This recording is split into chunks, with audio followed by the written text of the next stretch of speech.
Okay, hello everybody, and welcome. Is this our 6th or our 7th Dissipation of Glamour webinar? Well, in any case, it's either one of those. I'm glad that you are here joining us. You know, we have a lot of trouble in the world at the moment, and the great glamour of hatred or separativeness, they are being expressed in full sway.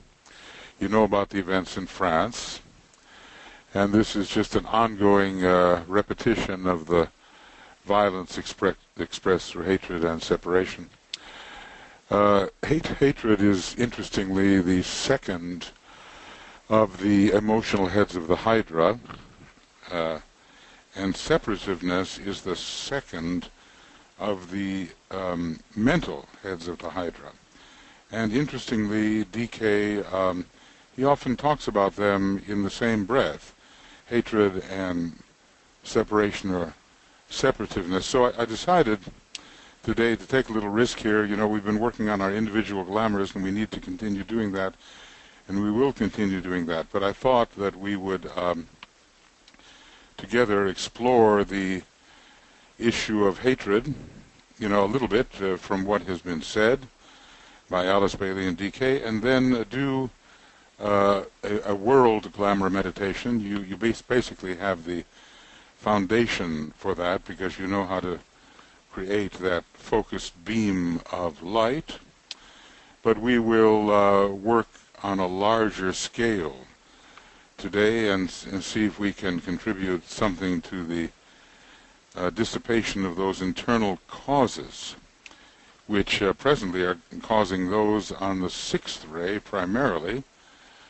to act out in a way which is so destructive of right human relations on our planet. This problem is not going to be solved easily. The 6th ray will not go out of incarnation until, well, approximately, you know, the end of this century. And the Piscean influence similarly will have to wait until the end of the century, but hopefully there will be a waning of the destructive sides of those influences as the Aquarian energy comes in stronger. So it's a little departure today from what we're doing, and also in the chat box, I think pretty soon Brett is going to have the link for our next 11 Glamour webinars until September 30th, and we hope we can fulfill all those. But, you know, making it easy for you, it's the same link for every one of the webinars, which is done on a Friday, either at 5 p.m., Greenwich Mean Time, Universal Time, as it is now, or 5 a.m., Greenwich Mean Time, or Universal Time. When we get back into the daylight saving time, we'll cross that bridge when we get to it, but for the next 11 webinars until September 30th, a new link will exist, and we'll also be sending that to you on the constant contact list for the Moria Federation and the student union list in the Moria Federation, and also generally if you're on any mailing list that we have at all, you should receive that. Now let's take a look, a little study together about hate and hatred. This is from the Light of the Soul. I'm not going to read all of these, you know, but some of them, so we can get a little example here. This is Alice Bailey speaking, and DK translated these slokas, and then she did the commentary.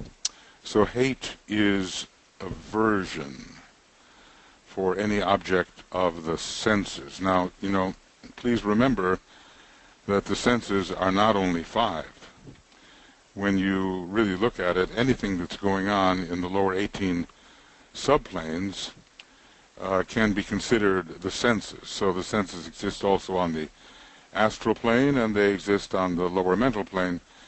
And there are higher correspondences to the senses as well on the higher mental plane and beyond, but maybe although they are related to the senses, it's not here what DK means, because no one is going to be hating or averse to that which appears on the higher mental plane and beyond. So we're mostly dealing with the physical plane world, and also the forms that are found on the astral plane, all 7 levels, and on 4 levels of the mental plane. So Alice Bailey says that this sutra is the reverse of the preceding one. The true yogi neither feels, now notice the word feels here, aversion or desire, at least desire for the lower worlds. Master Morya emphasizes for us that with a big D is very important, and we have to co-measure our desires, and even the great lords and logoi have what we call desire with a big D, but it's the kind of thing which is for that which exists in the higher world. So it's not the entrapment that the Buddha warned us against when we want to, when we desire that which is in the phenomenal world. Anyway, the man is balanced between the pairs of opposites when he does not feel this aversion or desire for the things of the lower 18 subplanes. Hate causes separation. You know, that's the one great heresy, right? The great heresy of separativeness, or separateness. Hate causes separation, whereas love reveals the unity underlying all forms. The unity underlying all forms. Now, obviously, people that are blinded by hatred, he calls it the great glamour of hatred, are not seeing clearly. It's totally a distorted point of view, which makes them act out in such a horrendous manner. Hate is the result of concentration upon form and of a forgetfulness of that which every form, in more or less degree, reveals. It reveals the light. Every form hides the inner light, that all forms are alike, says DK, and that they veil and hide the light, and are but externalizations of the one infinite being. So hate hides all that. Hate is the feeling of repulsion, and leads to a withdrawal of the man from the object hated. Hate is the reverse of brotherhood. Now, brotherhood is the great monadic apprehension or awareness that we all emanate from the same source, and we've forgotten our relation. But nevertheless, when brotherhood begins to come into the picture, we begin to remember our monadic relation, or even something more, our monadic identicalness or identicality.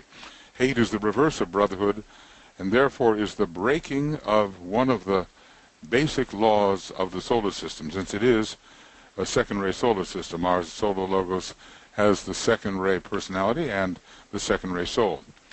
Second-ray personality at this time, maybe first-ray next solar system.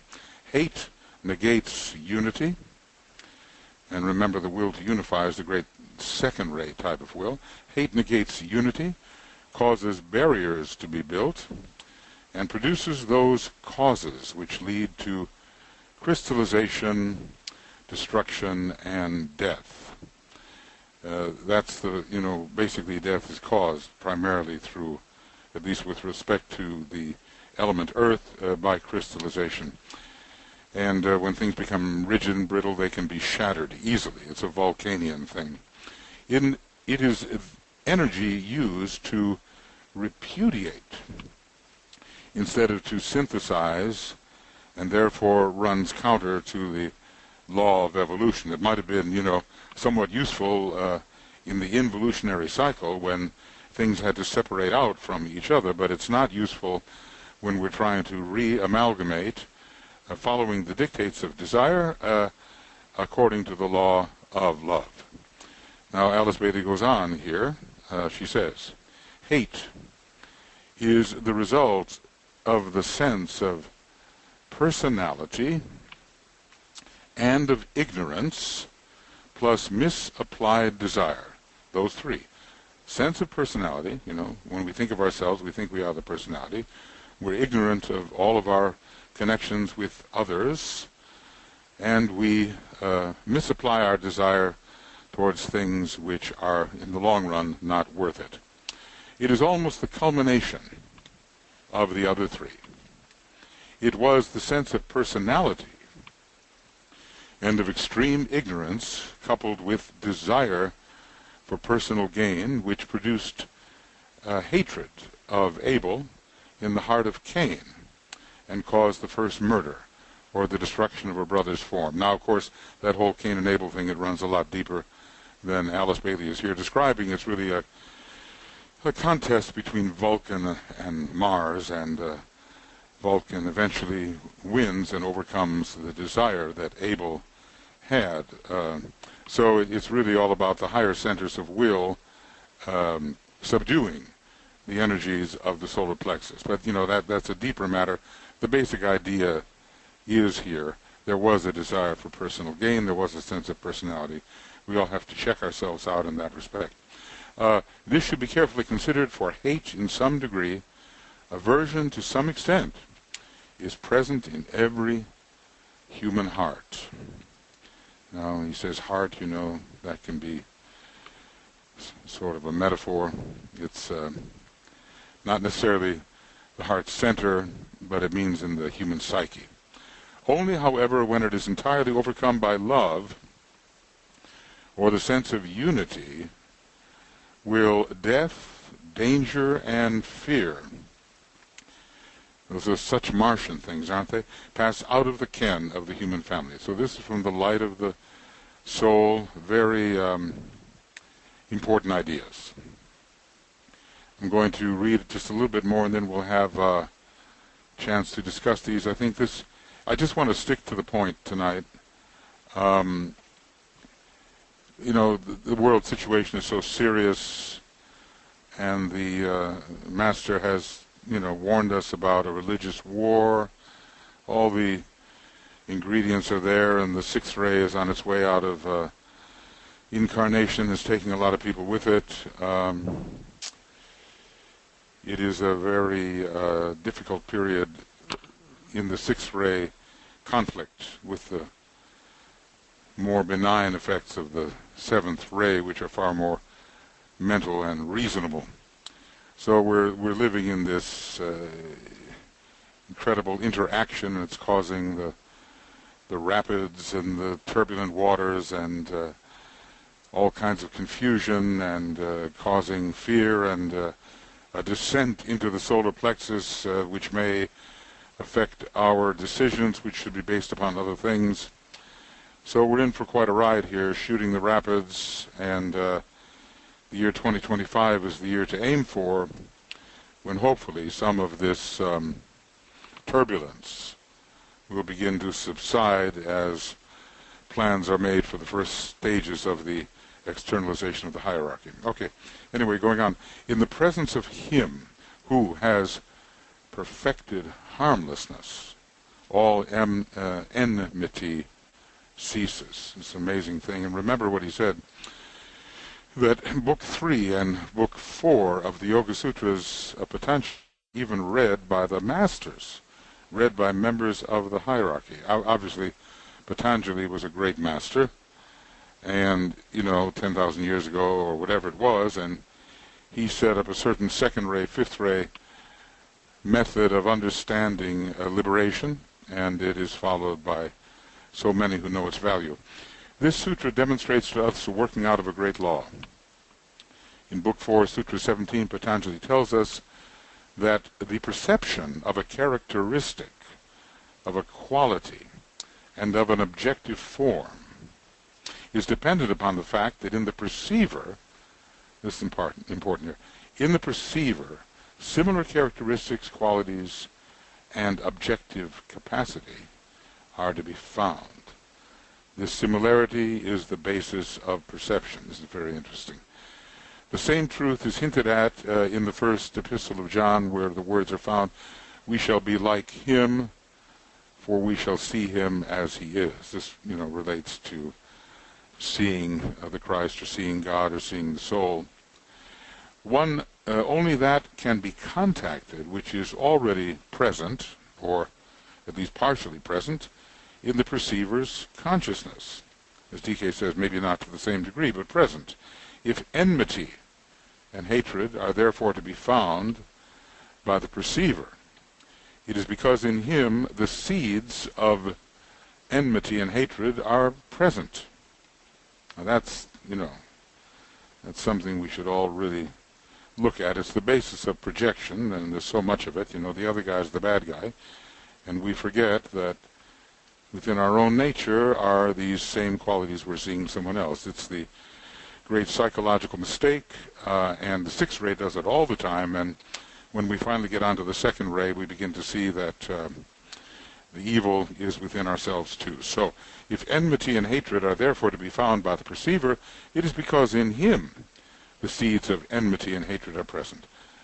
When they are absent, naught but unity and harmony exists. Of course, this doesn't mean that the Master is unrealistic about, the condition of his disciples and what he generally sees, but feels the sense of unity and harmony, even though not engaged in any kind of repulse or hatred. This is the first stage of universal love, coming in the Aquarian age, right? This is the first stage of universal love, the practical endeavor on the part of the aspirant to be at one with all beings. Very important thing, we're trying to do that. We have a little group called Identify as Being, and in that we try to work towards the experience of becoming one with all beings. He begins with himself and sees to it that the seeds of harmfulness in his own nature are eradicated. He deals, therefore, with the cause which produces enmity towards him and others. The natural result is that he is at peace with others, and others are at peace with him. In his presence, this is sort of a St. Francis idea here, in his presence even wild beasts are rendered impotent, and this by the condition of the mind state of the aspirant or the yogin. All right, so what I'm going to do here is make this all a bit smaller so we can see more of it under our eye at the same time. Get out your glasses now. And we'll have a little chance to offer our thoughts in connection with these paragraphs. I'm going to, just try to compress it all here so that it's easier to perceive. Okay. Bear with me here, please. Right. So, 1, 2, and pretty much we get to see the whole, pretty much the whole thing. All right. I can make it possible to see the whole thing. I will try. All right, let's see. And there. All right. So now, if you have any thoughts you'd like to share before we get into our meditation on this, the floor is open. Just raise your hand, and you can offer any thoughts that come to you that would be of value for us to consider from your point of view. Okay, so hold on. I see Carl. You go ahead now. Yeah, go ahead, Carl. Okay, Michael, I remember one of DK's books. I think it's under the title of Initiation. I don't know which book it is, though. But he reminds us that good and evil are present in all of us. And he says that in that degree, it enables us to serve. And I think what he meant is, what he means is that because we can understand hatred and we can understand love, and it enables us to compassionately look at our brothers and sisters wherever that hate is present and issue forth that compassion. Good point.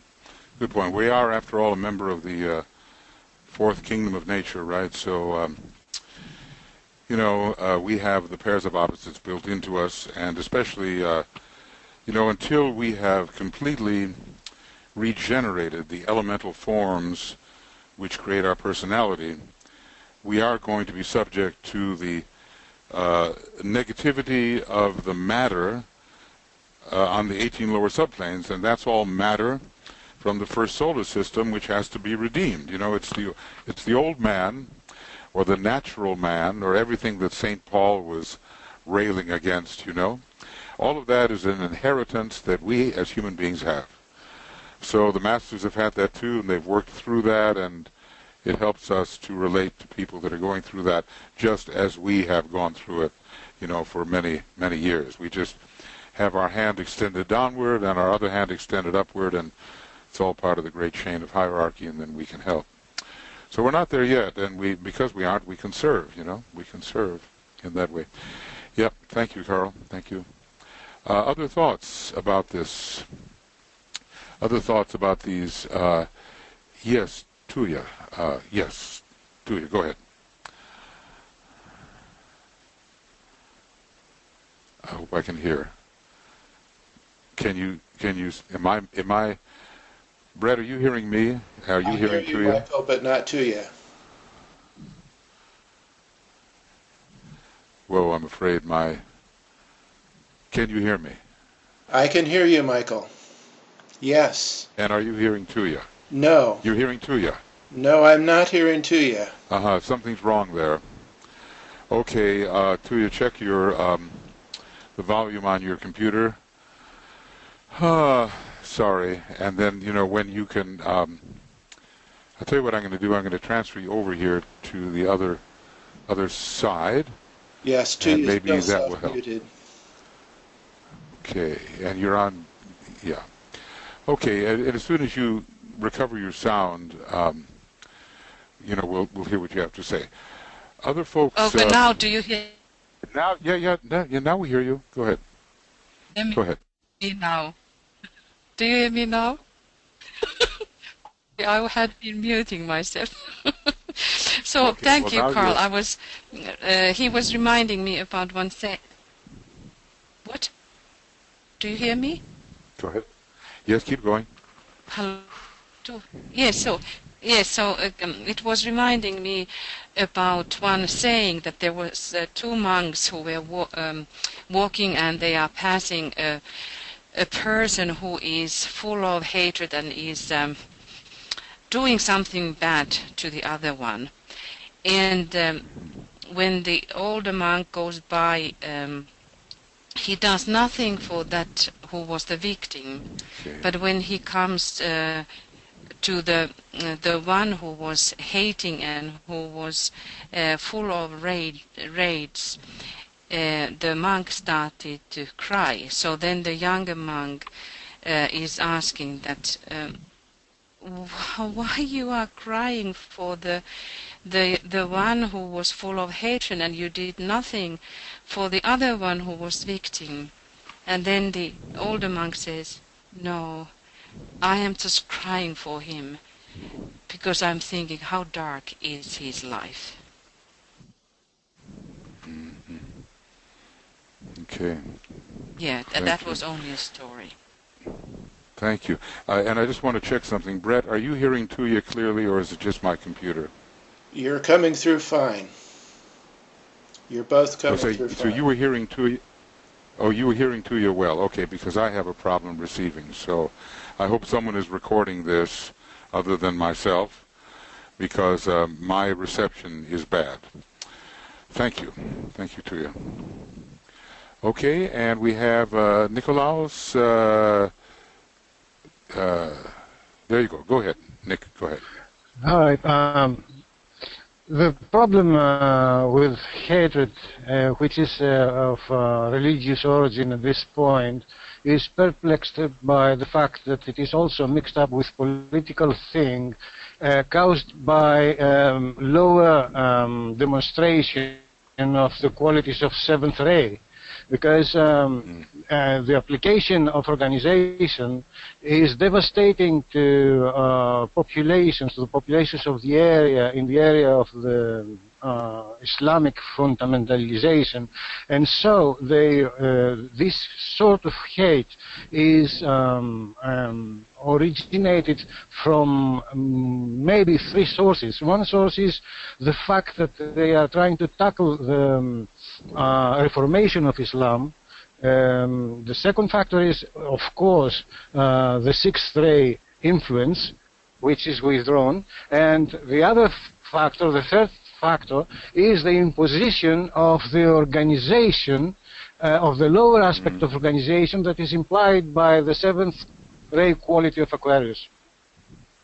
Yeah, you know, Aquarius is interesting because it does contribute, DK tells us, to standardization and to a kind of a conformity. You know, I'm talking about the lower parts of the Aquarian energy. And the early part of the seventh ray, it does regiment people. So they all have to do the same, and they are trapped. They are not allowed to think for themselves, really. There are many factors at play here. And we are watching now the potential emerging seeds of the war that Master DK warned us against. So he says that, you know, this war, it will exist, but it has to be fought out psychologically and on the mental plane. And he says that you are to use mental weapons. Those are his words, very interesting words. Mental weapons in fighting this war. Now, obviously, you know, we have a long way to go before that is the case, but people like ourselves who are students of these things, you know, students of human society, of civilization, students of the esoteric way, we have to find a way to help to influence human consciousness in the right direction. Otherwise, we're going to see much more of these very destructive things which could embroil all of humanity on the physical plane in a war that is not allowed to descend to the physical plane. So we have our, we have our hands full right now. Thank you, Nick. Any other thoughts here about these two sections from the Light of the Soul, written by Alice Bailey, pretty much not by the Tibetan, but the slokas are written by the Tibetan. Any other thoughts here that you'd like to share? Michael? Of course, we have to look within ourselves, because he says we are not free of these things, you know. Okay, Sheldon, wait a second. Go ahead, Sheldon. Go ahead. Well, just want to add the obvious note that's not mentioned here, but it's certainly implied in much of the other teachings. We say hate causes separation. I'm always reminded that fear is almost the basis of it. So I don't want to go into a whole thing about fear because it's so deep and profound. But as I read this thing through, I keep thinking, so in order to move toward harmlessness, you know, anything we can do that helps us overcome the fear that we have of some difference. Yeah. See in a form or some different. Yeah, I remember, you know. Helps.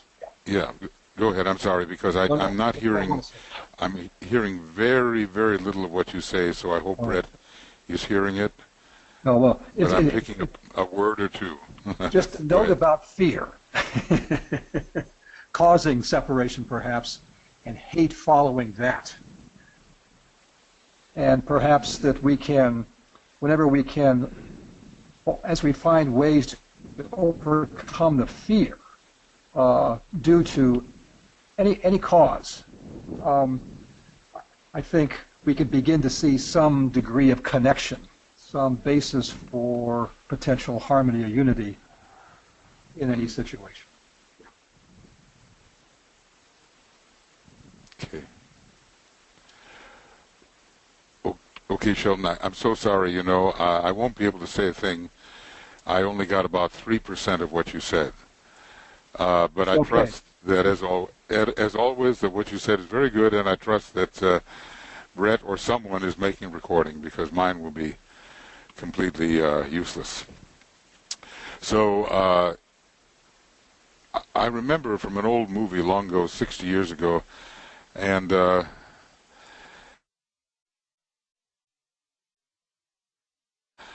one of the characters said, man hates what he fears. And it stuck with me. It stuck with me all these years. Yes. It was like a special message. And, of course, the whole message of the ageless wisdom is to inspire such a vision in humanity that the fear is overcome. So that's where we come in again, teaching and spreading the knowledge of the ageless wisdom. We will be much rejected by many who don't want to hear about it, but they will help to lighten the load of, fear that has descended on humanity. Thank you, Sheldon. And Brett, I trust that you are hearing everything clearly? Yes, it's fine here. I'm recording, and I have a comment from Suzanne. Okay, good, because I'm absolutely, just as long as I'm assuming that what I'm saying is coming through okay, I can hear just about nothing. So are you recording? Yes, I am recording. Very good. Thank you. I have a comment from... Yeah, it's just one of those metallic sounds, and I don't know. I'm getting only 3% of anything anybody says. Sorry. Winnie, please go ahead. Winnie.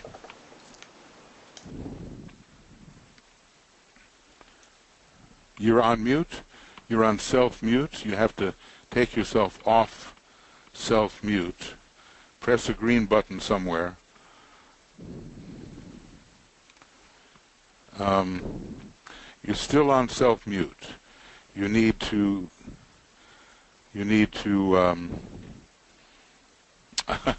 unmute yourself if you want to speak. Okay, do the best you can. I'm afraid that's not working right now. But okay, as soon as you can get back on, that'll be fine. Okay, Riza, go ahead, Riza. I didn't have a question, Michael. I was just getting on and I see that my hand is up, but I don't have a question. Okay, I see. Well, you're okay. You're okay. Just put yourself on self-mute and we're good. Okay, and welcome, Riza. And let's see if Winnie has got back on here yet. Winnie, no, Michael? There's a question there. Michael? Yeah. Winnie says it was a mistake. Mm-hmm. Are you speaking, Brett? Can you hear me, Michael? I'm not hearing you. I'm so sorry about this. Let's see if I wow. If I can read the question mark. And here's also one from Suzanne Miller, I see. And I'm cutting out. I'm so sorry. And Winnie says it was a mistake.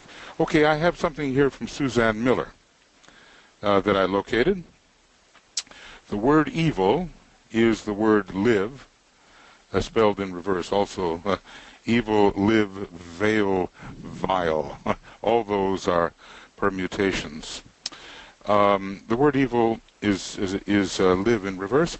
Perhaps we might remember that the ways of separation, which once we utilize for protection, are ways of the past, needing to be replaced with the ever-inclusive consciousness which embraces rather than rejects many areas of our life. At times a subtle and difficult task. Well, I can only say that I, agree with you. The whole question of the problem of evil is very great, and there's a very interesting thing in a treatise on cosmic fire, some kind of inspired statement by a certain Dr. Anna Kingsford, who was a friend of Blavatsky's, and she brought something through about the nature of evil, and basically it just goes with the universe. I guess that's all I can say, and it's fundamentally the result of limitation. And when there is no limitation, there is no evil. So the limitation of consciousness, which is the great sin of ignorance, I guess in some of the, maybe in Buddhism, I don't know, maybe you know, Brett, but in Buddhism it said the one great sin is ignorance. That's it. I seem to remember that. And, limitation and ignorance go together and are the cause of evil. And the universe itself is a great limitation upon the absoluteness of God. So in the universe there will be duality, there will be evil necessarily, and eventually overcome by absolute unity. Okay, let's see now. Victor. Okay. Brett, I just got a message that you have a question, so I should let you speak. Go ahead, Brett. Michael, can you hear me? Yes. Yes. Karen says, how would one go about fighting something on the mental plane? Aha. All right. Here we go.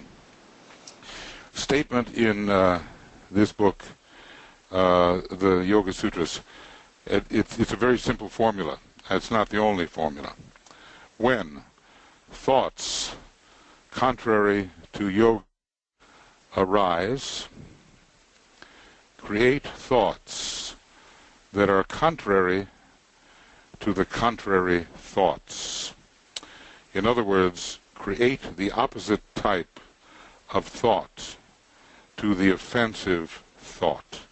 This is one of the ways to deal with it, and there are other ways in using the imagination to using the intuition to dissolve the thought form, which is more perhaps an occult approach. We see the thing, the thought, in a larger context. We see the illusion of the thought, and we assert the truth as intuition reveals it. Can you hear me, Brett? Am I okay? Yes, you are fine. Okay. This is very, I must apologize. My reception is terrible, but at least if I can speak, then you can hear me, and I'm more or less understanding what's being said. Okay, so that's my thought about, fighting evil on the mental plane. We have to substitute the power of substitution, that which is good. And we see things and we state things that are, we use the pairs of opposites. We see and state things that are in line with the plan, and the power of the plan comes through our formulation and weakens that which is contrary to the plan. There are other methods, but, those will be something that are well recommended. Okay, Celeste, you seem to... Okay, go ahead, Celeste. And Brett, if I cannot hear Celeste, you help me with what she says. You're still on self-mute, Celeste. You need to unmute. Bring yourself off of self. There you go. I'm okay. Good morning, Michael. Good morning. Good morning. Yeah. I'm looking at page 115. The glamour.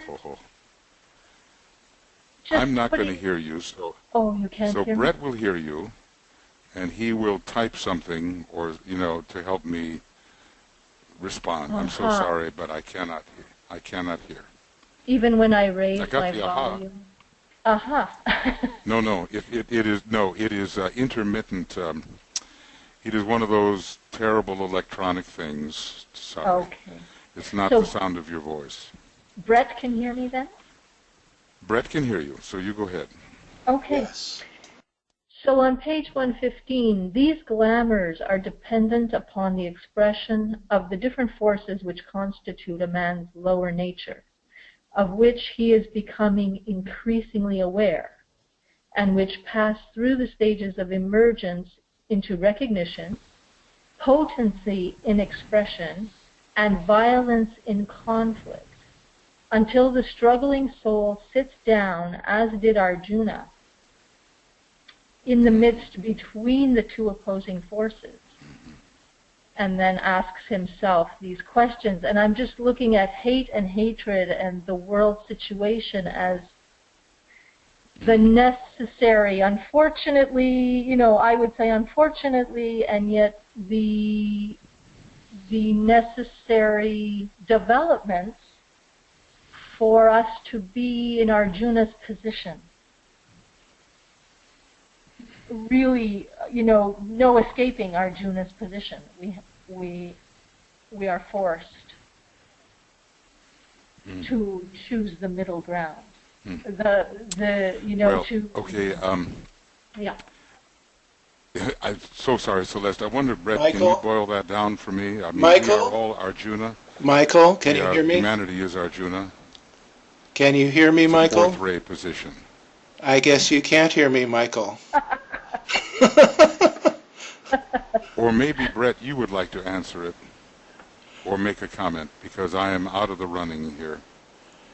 The only thing I can do is shut my computer off, and I might get lost on the way. Michael, can you hear me at all? Yes, right now I just heard you say that. She's commenting on page 115 of Glamour.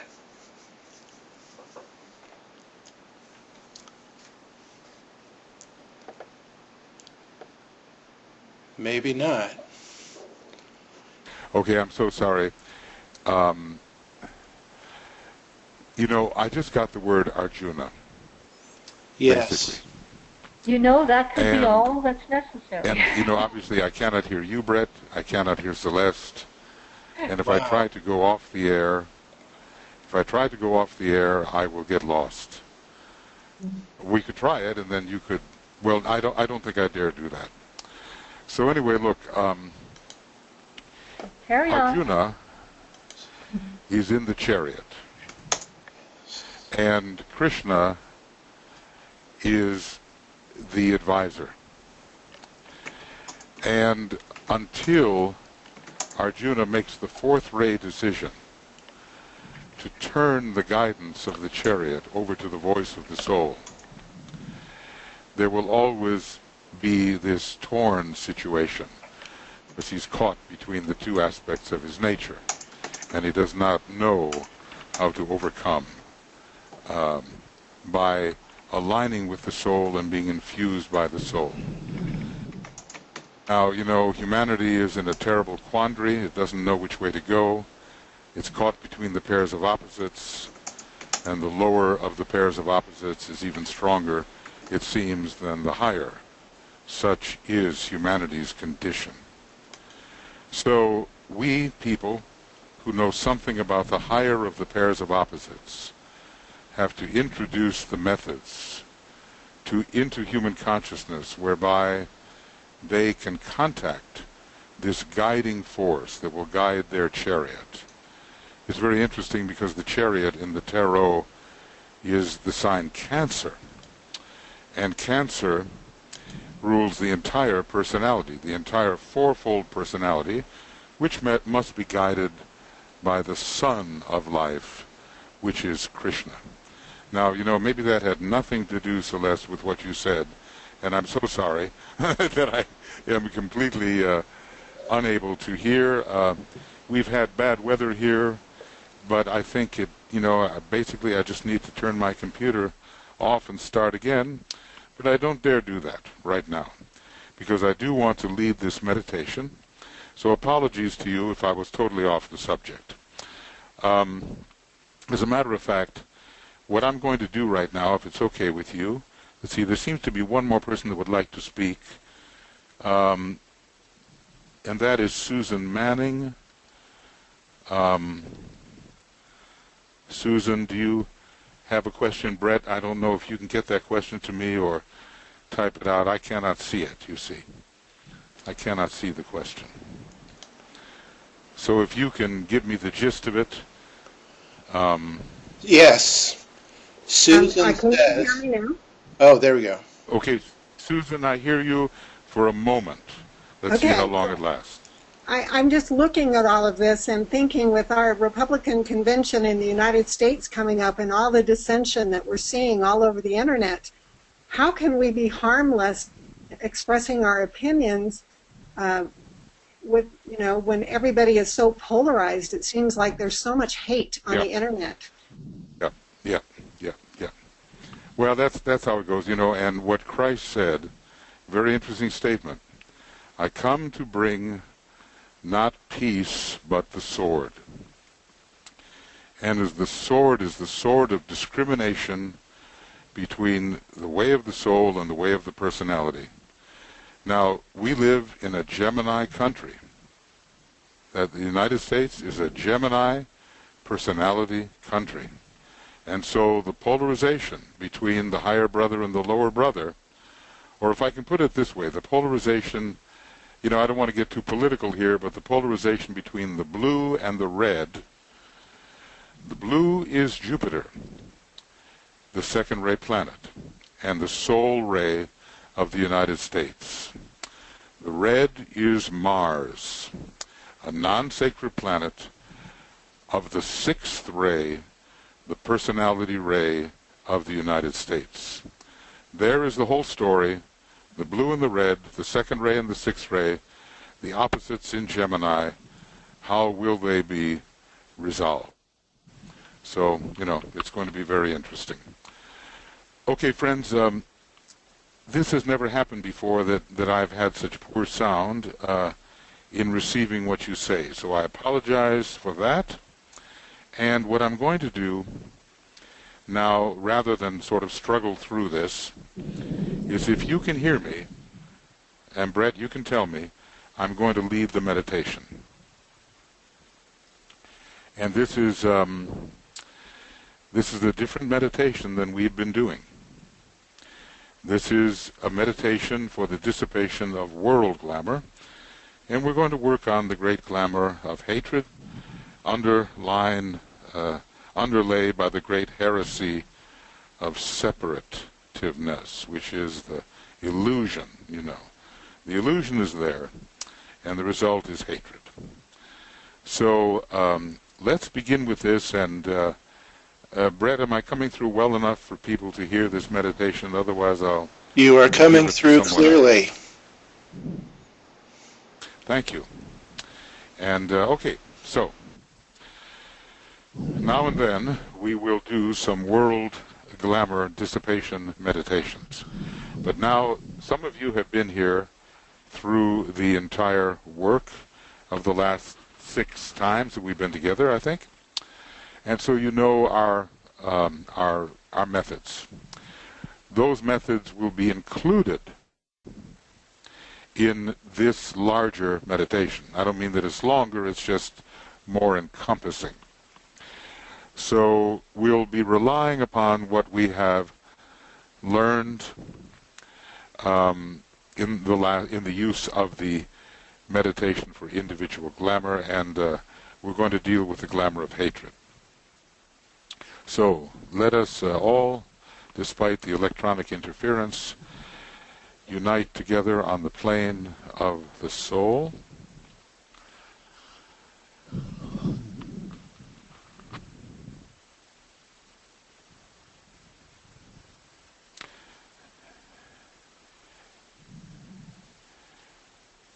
We feel our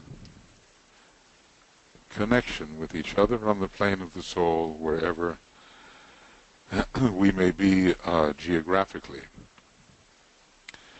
And if we were a small group, which we are not, there's more than 60 of us here, so we would have 10 minutes of silence wherein we would name the group members. That's not practical for us to do right now, but let us at least think of each other as souls for a few moments of silence.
when you're doing this, in smaller groups, you can actually name the group members.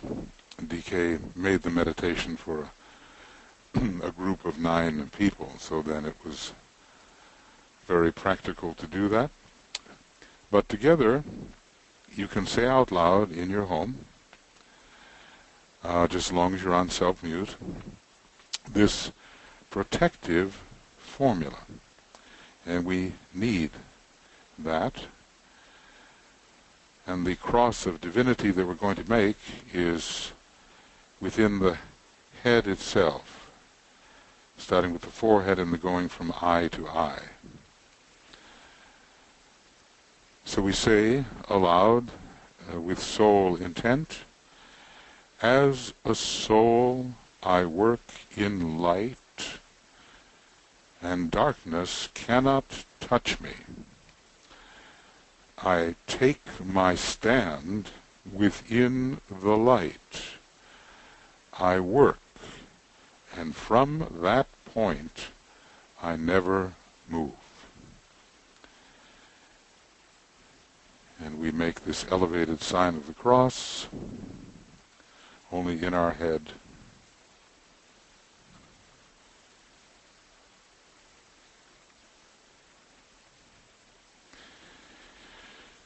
And our eyes are the traverse beam. We stand within the light. Now, as we have done before,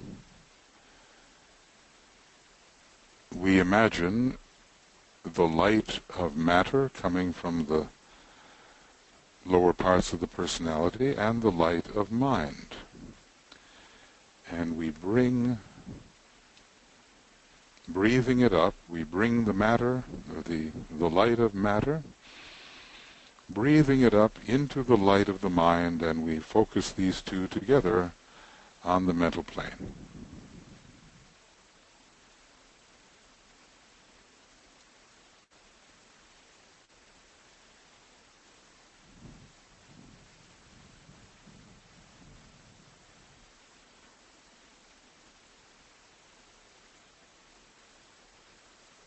It's as if the light of matter rises and meets the light of mind in the mental vehicle. And then we recognize through our imagination soul light, as if above the head.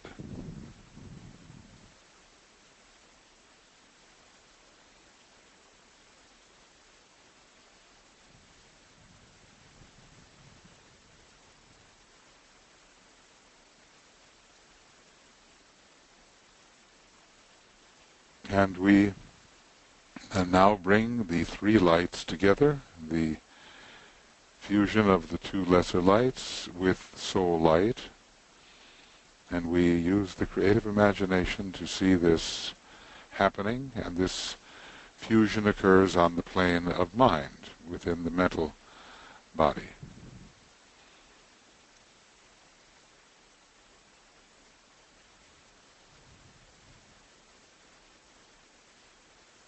And we will sound the Om to facilitate this fusion.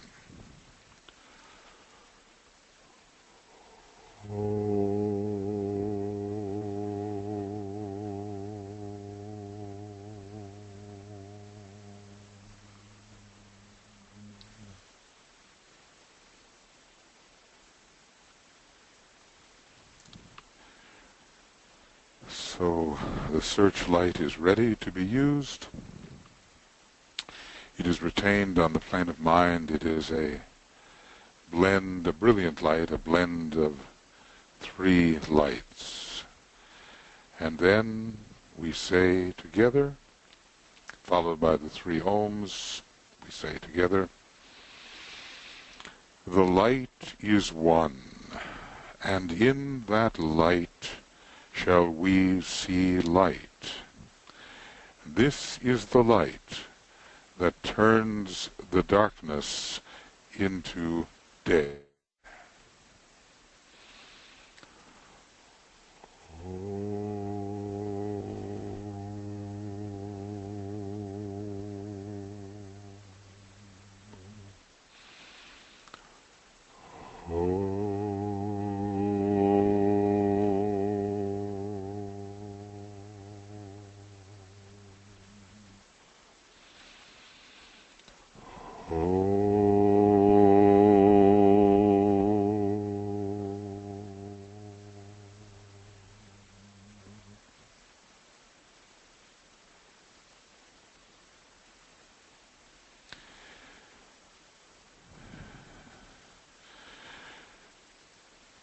Holding this alignment, we will say the following, which you can see on your screen. Radiance are we and power. We stand forever with our hands stretched out, linking the heavens and the earth, the inner world of meaning and the subtle world of glamour. We reach into the light and bring it down to meet the need. We reach into the silent place and bring from thence the gift of understanding. Thus with the light we work and turn the darkness into day.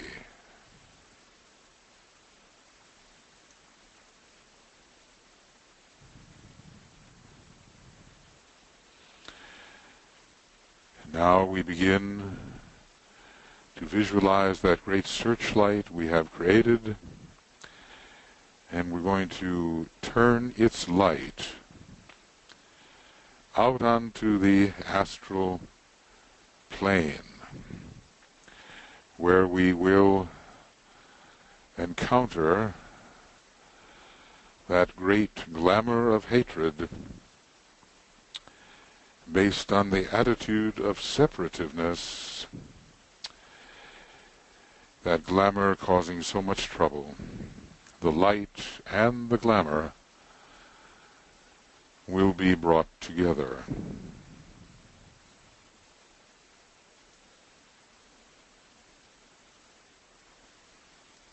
And as we begin to do this, we invoke the spiritual will, which is the will behind the divine plan. It's ultimately the will of our atmic vehicle. We invoke the spiritual will to strengthen the searchlight.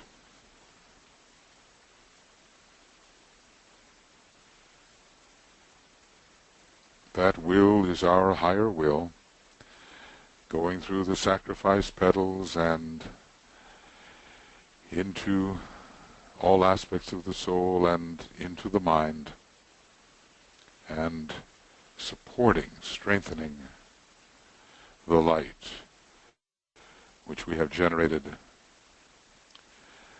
on the mental plane.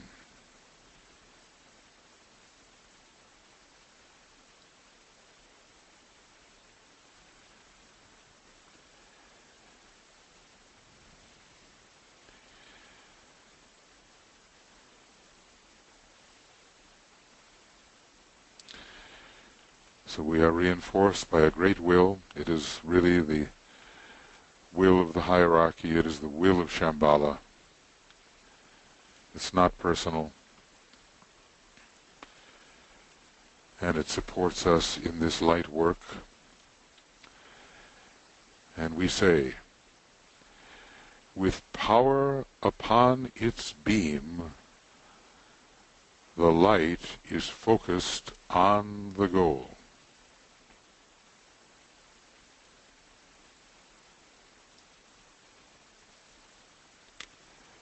And then the glamour to be dissipated is named. We seek to dissipate the glamour of hatred. And the light is thrown upon it. A broad beam of light, reinforced by the will, reinforced by the soul, is thrown out onto the astral plane.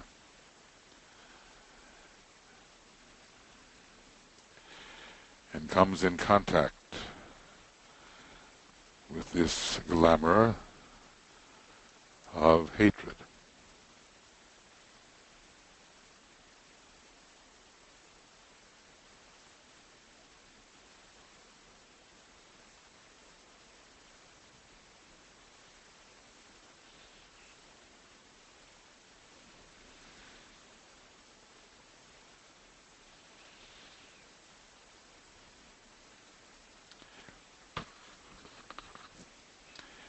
And as we visualize this process of dissipation going forth,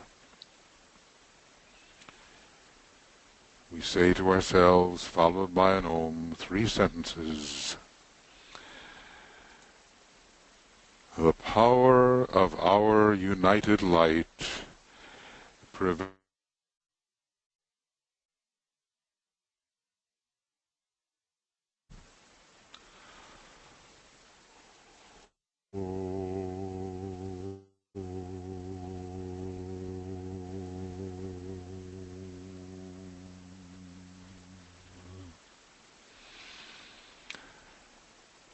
The power of our united light negates the quality of the glamour from affecting humanity.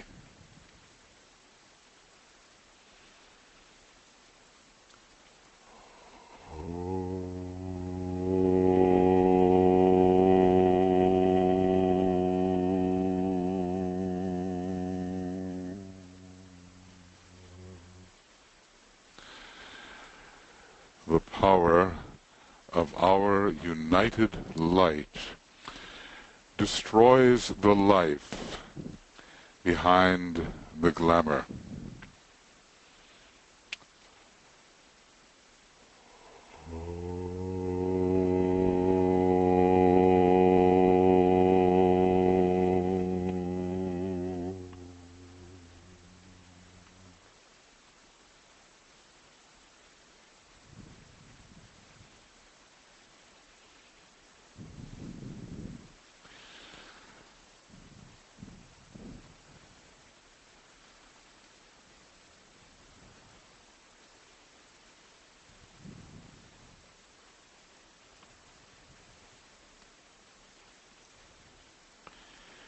So we visualize the light, that broad beam of willfully reinforced triple light, penetrating into the glamour and producing its weakening and dissipation. And as we do this, we're going to have 5 minutes of silence and intensity of purpose whilst the work is seen proceeding. So we will use these next 5 minutes in that way, visualizing the light penetrating into the glamour and producing its weakening and its dissipation.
Now we withdraw our beam of light and refocus upon the mental plane.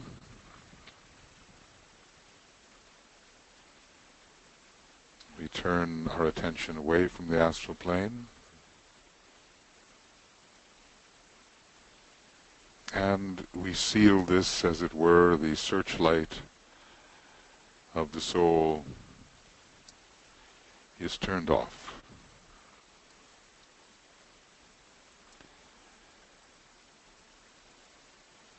And each one of us, we will sound the Om where we are. It would normally be done by each member of the group, but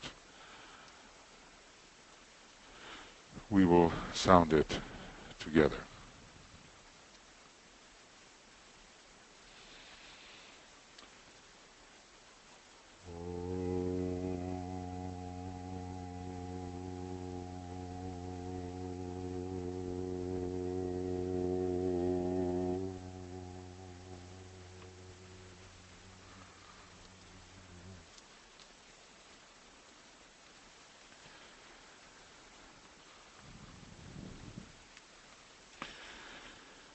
Now we think about what we have done.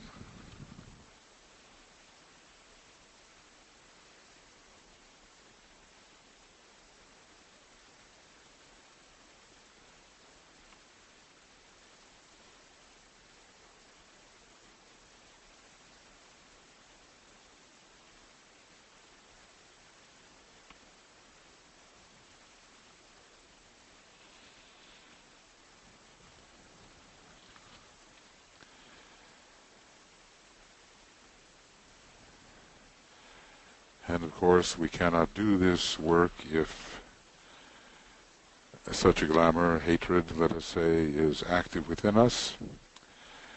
But just to realize that it is possible to take firm action against those qualities which are stopping the divine plan, and to be detached in taking that action, not influenced by the very quality that we're trying to dissipate, and yet working on its destruction through the beam of light empowered by the soul, empowered by the spiritual will.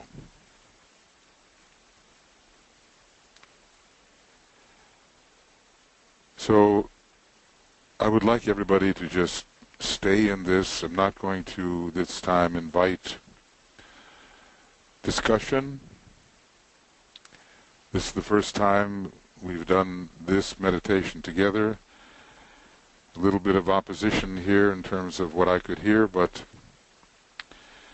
the recording being made in other places, I think, will be adequate if one wants to re-listen, and or if others wish to listen. You will be sent the link for next week. Starts on the 22nd. It's a new link, but tomorrow night we're not going to be doing our usual invoking the soul of the nation meditation. I'm kind of substituting in some of this for Tuija, and she's writing a meditation which I will be broadcasting here from the Temple of Silence, and it will be on the general world problem and the issue of invoking the soul of humanity in general. So I hope you can join us there. It'll be a broadcast. There's no limit to the number of people who can attend.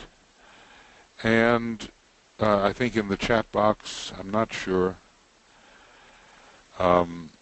it's the normal ASK link. It's the normal general link for the ASK project, and by now you should have that. And I sent that out to a lot of you today, and I think Brett has sent it out to everyone on the constant contact list, so you should have that.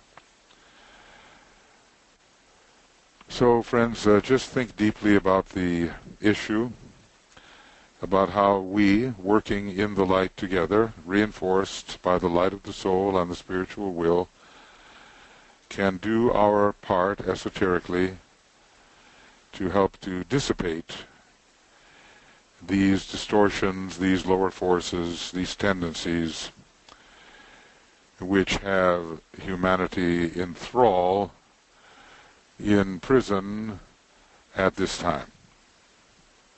So we'll keep working every week, and sometimes it may be individual glamour, sometimes it will be world glamour, or maybe we'll find another day on which we'll do individual glamour on one day and world glamour on another day. We'll see what is possible. But anyway, every Friday, next Friday the 22nd, it's at 5 a.m. Universal Time GMT. And we hope that you can attend. Meanwhile, tomorrow, the broadcast for the ASK program. Hope you'll be able to join us, and I want to thank you very much for participating, and also apologize for my inaudibility here. I'll try to get to the bottom of that and find out what was the problem. So this program will be posted on Makara pretty soon, and you can recommend it to other people if you like. They can join in the meditation, doing it where they are, or you can reuse it yourself in one way or another. And we'll see you tomorrow night, those of you who can make it. Thank you very much, and bye-bye for now.